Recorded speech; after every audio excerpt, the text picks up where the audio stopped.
జై శ్రీమన్నారాయణ. ఈరోజు పంచాంగ విశేషాన్ని తెలుసుకుందాము.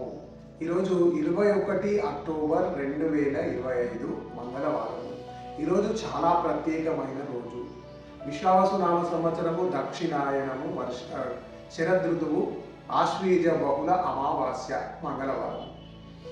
ఈరోజు చిత్త నక్షత్రం ఉంది, కానీ అమావాస్య ఉండడం వల్ల శుభ కార్యక్రమాలు చేయడానికి లేదు. ఉదయం మామూలు కార్యక్రమాలు అన్నీ చేసుకోవచ్చు, కానీ 5:30 లోపు నిన్న లక్ష్మీదేవి దగ్గర మనం ఏదైతే గుమ్మడికాయలు పెట్టుకున్నామో ఆల్రెడీ నిన్న పూజ చేసి ఉన్నాం కాబట్టి ఆ గుమ్మడికాయను మీ షాప్ ముందర కానీ మీ ఇంటి ముందర కానీ గుమ్మడికాయను వేలాడదీయండి. ఉదయం 5:30 లోపు నరదృష్టి దూరమై మీకు శుభం జరుగుతుంది. రెండోది, వ్రతాలలోకెల్లా మొదటి వ్రతము కేదారేశ్వర వ్రతం అంటారు కదా. ఈరోజు కేదారేశ్వర వ్రతం చేసుకోవడానికి అనుకూలమైన రోజు అని చెప్పుకోవచ్చు.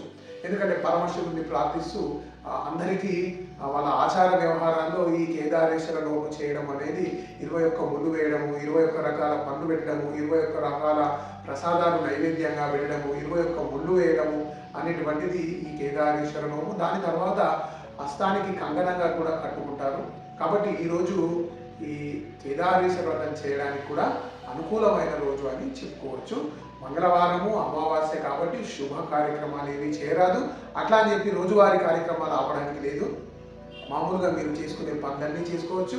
మంగళవారము, అమావాస్య ఎవరు కూడా క్షౌరం తీసుకోవడం కానీ షేవింగ్ చేసుకోవడం కానీ చేయకండి, అశుభం జరుగుతుంది.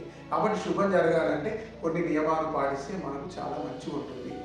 సో రేపటి విశేషాన్ని మళ్ళీ తెలుసుకుందాం. జ్ఞాన ప్రదీపం అనే ఛానల్ని సబ్స్క్రైబ్ చేయండి, షేర్ చేయండి, లైక్ చేయండి, మీకు తెలిసిన వాళ్ళకు చెప్పండి. మరిన్ని విశేషాలతో రేపు కలుసుకుందాం. అని రామానుజదాస.